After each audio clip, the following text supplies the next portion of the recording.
There is a garden that grows inside my head, overgrown and wild. It hides away in a dark, musty corner where music does not play and voices do not sing. Underneath clouds of depression, it wilts under constant rain and humidity. Air so thick, my lungs swell at the thought of its moisture taking root in my chest where there's hardly any room left to breathe. The few flowers that exist cower under the backdrop of weeds that outstretch towards a darkened sky.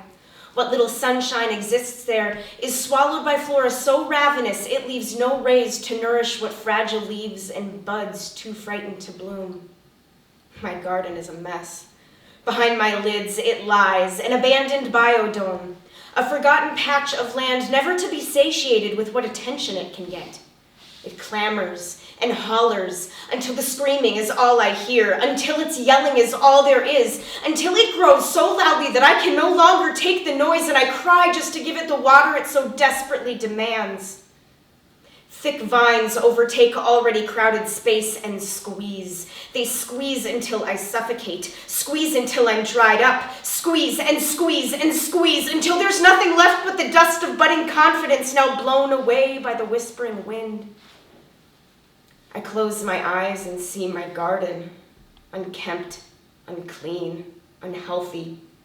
Ants crawl beneath my skin and itch for me to tend the fertile soil within. Weakened veins beg for a new environment, as if different dirt could fix what I've let rot into the ground. But it wasn't me who did that.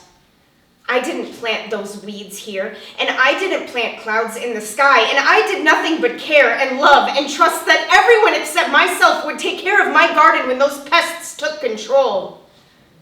My tender seedlings could not grow under their constant words and lies and goodbyes that were wrought with expectations nobody could fulfill.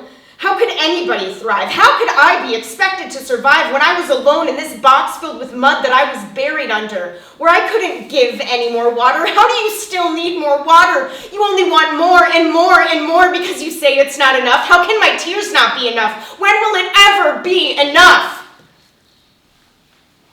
Never. It will never be enough.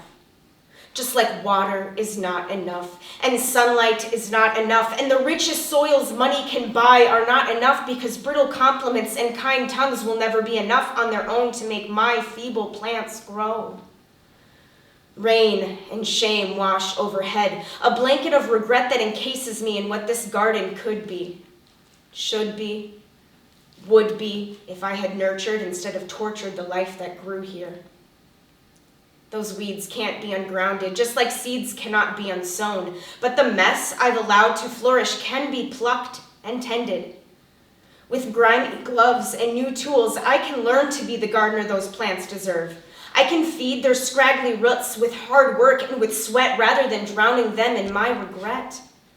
I can reap the fruit they'll bear and harvest the joy they'll bring once their sprouts shoot up into the sky where there is nothing but empty space and fresh air, and plenty of room to grow. Because one day, this garden will burst with new life and overshadow those damned weeds that lay dormant, forever waiting to overstay their welcome.